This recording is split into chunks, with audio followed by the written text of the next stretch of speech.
You got it. That's Rachel Nichols. So what kind of impact are you talking about when LeBron James joins your squad? Well, as a rookie, we were talking about a kid, but he was a kid that helped Cleveland win 35 after they were 17-65 the season before. He goes to South Beach, took the talents there, of course, led the Heat to the NBA Finals after they were 58-24, an 11-win improvement over the Miami team that lost in round one of the playoffs the year before. When he went back to Cleveland, they improved by 20 wins over the record before. And am I supposed to go over there to join Bobby? Oh, well, I'm going to walk over here. Bobby Marks is here. Sorry, I would have put... See, I'm going to let you guys in on a little TV secret. You got places to put your microphones, and I would have done this far more elegantly if I knew I was going to be standing up here letting you all get the full inventory of your guy here. See, it's a little sloppy. Yeah, we look alike enough. Okay, so everybody out there that's just saying, hey, go get Kawhi, and that's fun to say on Twitter because you can just say anything. How hard is it going to be for the Lakers to bring somebody of that caliber in salary-wise? Extremely hard, and we can walk you through. Please do. Right now, the Lakers are at $47.6 million. This is before all the transactions today, and we are leaving Luol Deng's $18 million on the cap. We are not stretching it over over 5 years to reduce his number. We are leaving Julius Randle's $12.4 million there. Mm-hmm. And when we put James over, we slide him in. That goes down to $12.8 million. So you've got a little bit of a room. They agreed to sign Kentavious Caldwell-Pope, $12 million for 1 year. When we put KCP in, we had him projected at $9 million. Okay. So we got a little bit of a bump there. We put KCP in. That leaves you at $1.7 million in room. What they're going to do is they're going to use that room first. They've got a couple second-rounders. Svi Mihalik from Kansas, who they drafted, they're going to probably sign him to using a little bit of that room. Now, here's the thing. Now you agree to a term with Lance Stevenson, right. The 4.4 room mid-level exception. We can put Lance in here. We had him projected at $1.5 million. Okay. So he is getting the $4.5 million room mid-level here. Born ready, Steve. Always. Okay, so now we're in the red. Now we're in the red, but you can use the room mid-level and exceed the cap. That is part of the rule. You don't have to be under the cap to use that. Now we're going to add JaVale McGee. Now we're going to add JaVale McGee to the minimum. You can use the minimum exception. JaVale McGee, $1.5 million. You can use it and exceed the cap. And now this is your Laker team right now. LeBron, Luol Deng, Julius Randle still on the roster. And when you were with us earlier tonight and you were talking me through this and you were explaining how if they were going to deal with the Spurs, right, and they could have moved a couple of firsts and some attractive pieces, but that can't be done now. Why? It's going to be extremely difficult. Never say never, but this is going to be a hard path. Luol Deng, that's non-negotiable for San Antonio unless you want to throw in 3 first-round picks, and I don't think the Lakers are willing to do that. Julius Randle, you have that hold there. That is counting against the cap. And when you look at it, when we scroll through here, you have Lonzo Ball, Brandon Ingram, Mo Wagner, who you just signed. You can't trade him for 30 days. Who's going to be very attractive, had a great rookie season. Josh Hart. You can combine all those, and that gets you to $18 million. But you basically have to clear out all your young players here. So you have to get rid of everybody. You got to get rid of everybody because you are not a team under the cap right now. And you'd have to do the same thing to get Boogie Cousins. Boogie Cousins is unrealistic. Okay, so everybody out there that's saying that's what you want to do, you can't do it. So you have to find a different path. You will. Okay, or wait till next summer. Well, when you have a max salary slot. There you go. All right. See? Bobby, thank you. He occupies a rare, if not completely unique place in all of sports. He is that good and he wields that much power. At this stage of his career and his life, the choices are his to make, and maybe it's as simple as wanting to be in Brentwood, where it's nice every day, with a chance to restore the luster to a legendary franchise and pick the brain of an NBA legend who's become a titan of industry in Magic Johnson. LeBron James's presser will provide him the opportunity to provide us with some clarity about how he arrived here in Los Angeles, but here we are. LeBron James is a Los Angeles Laker for what ought to occupy the final act of his NBA story. Unlike Cleveland, where he was the story and helped them win their one title, the Lakers have got 16 of them, and they've got so many legends. Wilt and West and Magic and Kareem and Shaq and Kobe, and I'm being real stingy here because there are so many more. It's been 5 years since the Lakers even made the playoffs. LeBron's been to 8 finals in a row. If it's going to be 9, Who are they adding?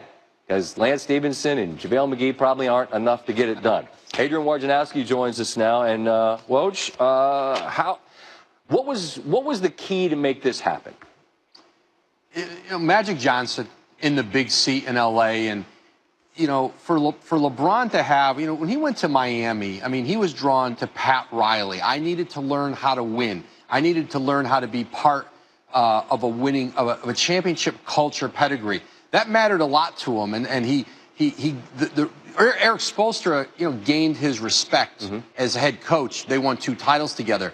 But I think Magic in that big seat in L.A., not just what Magic represents as a player, one of the greats all time, synonymous with the Laker uniform, but what he has done as an entrepreneur. He is this gold standard for the great athlete becoming a mogul. And those are the aspirations LeBron James has, and he started down that path. And now he takes all of that to Hollywood, to that market. The Lakers aren't just a big NBA franchise, a big American franchise. They're a global brand. And you put that together with LeBron James, it's bigger than whether he's just got JaVale McGee and Lance Stevenson coming in here in free agency. I mentioned a moment ago, Bobby Marks will come by, and that's the nuts and bolts of what he does, helping us understand how the math works. But it doesn't work for them to just go get Kawhi, if the Spurs would even be willing to work with him. Just how difficult is it going to be for them to add another significant piece? Well, much more difficult after the Caldwell-Pope deal today, $12 million into the cap. Bobby will go through all that. But it does become more difficult to get Kawhi Leonard. And what I'm told is Kawhi Leonard remains focused on wanting to get to the Lakers, not just Los Angeles, but the Lakers. And he can do that in free agency next summer. And LeBron is signed long term. They last year took for granted with Paul George that he would come in free agency this year. They didn't make a big offer to the Pacers. He goes to Oklahoma City, he stays. What if Kawhi Leonard gets traded to Philly or Boston, loves his time there, wins big, gets to the finals? Does he maybe not get to free agency next year? But now it's a difficult pathway. The Spurs will trade Kawhi Leonard to the Lakers, but they're going to do it for a big package. And the pieces of that package became more difficult with the moves the Lakers made today. You used the word seismic once this news broke. I mean, SportsCenter's been on. And Zuba Mehedi, by the way, give the man a raise. The man, I think he was on for like 3 straight hours and didn't come up for air. Seismic, I get it. When you talk to everybody around the league, this was the presumed outcome when we spoke last night at midnight. But what was the reaction to the reality? I think even seeing LeBron up there in the uniform, I think it takes people's breath away because the Lakers are the sleeping giant of the league. And when it's right there, when it's being run right, everyone should want to go there and play. There's no better place to play. And they're going to be able to attract players there. And I had one general manager in the East say to me tonight, like, the league is going to start pushing again for that 1 through 16 playoff seeding because the West, look at the talent drain from east to west the last few years. Paul George, Jimmy Butler, and now LeBron. Boston and Philly are set up, and Toronto's still very good. But it's LeBron in that arena, wearing that uniform.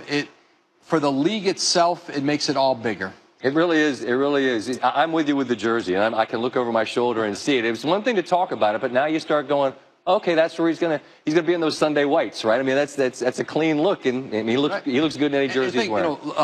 Shaquille O'Neal, Kareem Abdul-Jabbar, Wilt Chamberlain all went east to west and won championships in L.A. Well, appreciate the time. Thanks, Scott. All right, we welcome in Brian Windhorst now, and Brian, your reaction last night told the story. You said you weren't optimistic about this. So in Cleveland, where they could see it coming, the reality for them is taken how? They've known this is coming. This was a respected secret because those of us in the media, we knew we didn't want to be wrong and we wanted to give LeBron his space. But we've known for days. The Cavs have had a pretty good idea for days. The Lakers have had a pretty good idea for days. Those close to LeBron have known for days. It was just a matter of they had to execute the meeting that they did, that had to go well with Magic. It did go well, which of course it did. LeBron doesn't have a perfect basketball fit to go to, Scott. So it really came down to where can I go to have the biggest impact. He's not going to beat the He's not going to beat the Golden State Warriors with what the Cavs had. And so He's probably not going to beat them with this particular Lakers team with what he has.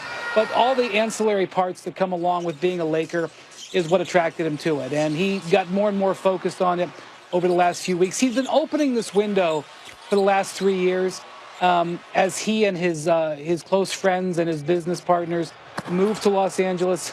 Within the last 3 years, Maverick Carter, his business manager, Rich Paul, his agent, and he himself have bought homes here. So he's been opening this door for a while, and the time was right for him to come through it. And what I would say to Cavs fans, Scott, is that the 2016 championship was a glorious moment. I think they should hang on and embrace it and realize what kind of, seminal, thing that happened for that city, and that they should be thinking about that tonight. I know it's in the past, but that doesn't make it any less special. And I think that LeBron knows that this will be his last act. He didn't really plan on this, but he did give Cleveland what he promised, and now he's going to try to do something special here in L.A. You're a basketball guy. I wonder if you've done what done what me and Steve and our whole group's been doing tonight. We're looking at the Lakers as currently constructed as a puzzle, and I'm trying to figure out what these pieces make, because it feels like they got a lot of the same pieces, and I don't know what it currently makes. Well, Lakers are going to get an A because they got LeBron James in their offseason. Sure. But in my opinion, they overpaid for Kentavious Caldwell-Pope. In my opinion, they overpaid for Lance Stevenson. I don't know who was bidding at that level. And Lance Stevenson, JaVale McGee, Kentavious Caldwell-Pope, none of them are great three-point shooters. Caldwell-Pope is okay. Now, he's a good defensive player. He's a guy that you want with LeBron. But you need shooting around him. And Lance Stevenson shot 29% from three-point range last year.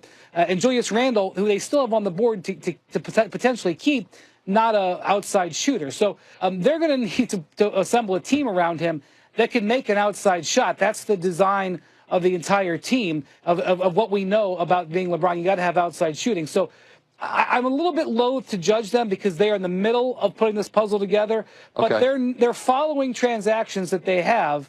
They kind of need some guys who can put it in from the outside. All right. One last programming note for you I realize you have stuff to do, but whatever you do, watch the rest of the show, because you ran your mouth and lipped off at me last night, and we got some stuff for you in the golf, all right?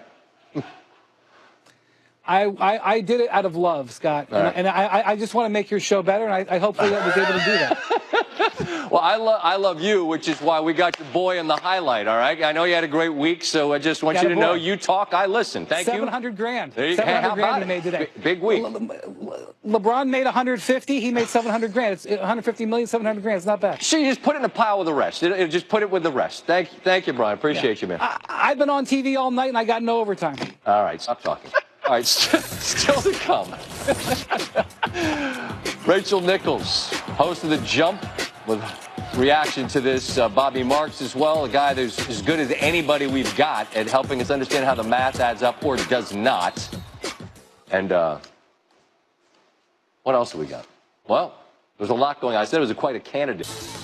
I used the word last night, foregone conclusion. That made some Cavs fans angry, but sorry, that's kind of the way it was trending, and that's the way it went. 4 years, 153.3 for the Lakers. That's a longer term than he'd been agreeing to. The fans in Los Angeles, obviously, I see what we're doing.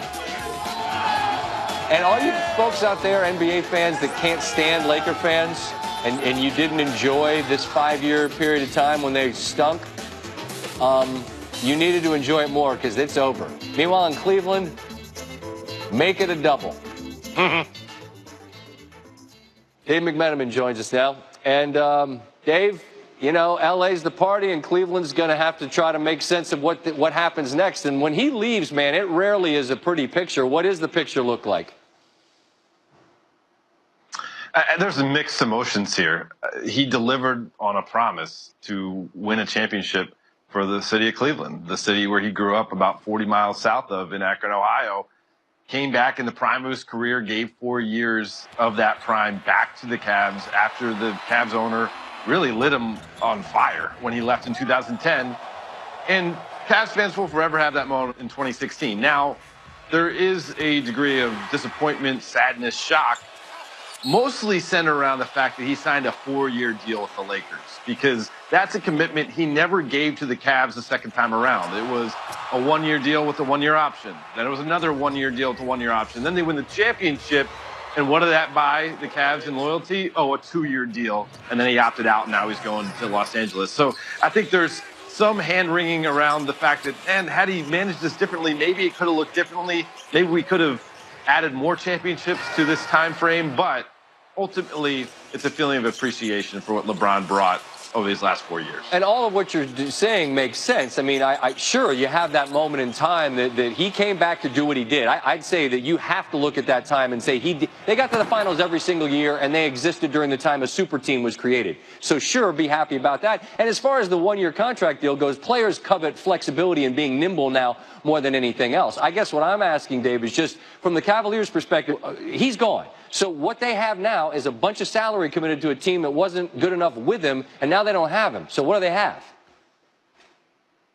Yeah, and the ultimate irony, of course, they made those deals in February with the Lakers to acquire Larry Nance Jr. and Jordan Clarkson, which opened up the cap space for the Lakers to go out and sign LeBron James, which is kind of wild to wrap your head around. But what they look at was, one, it started last summer. It started when they traded Kyrie Irving. They coveted a young asset. They almost traded for Josh Jackson, the Phoenix Suns. They ultimately traded for the Brooklyn first-round pick that ended up being number 8 pick. They got Colin Sexton.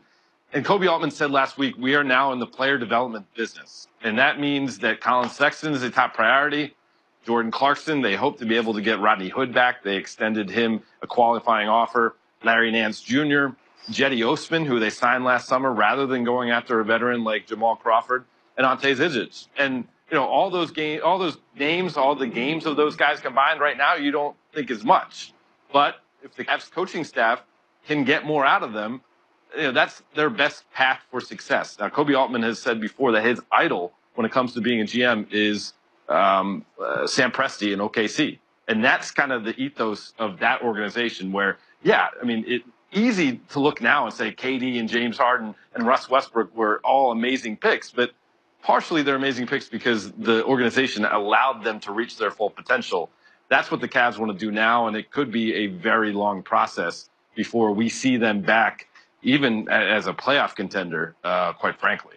All Altman has to do is just draft 3 guys that all win MVPs, and everything should work out just fine from here, Dave. Thanks so much for being with us, man. Appreciate the time. Thank you. Thank you.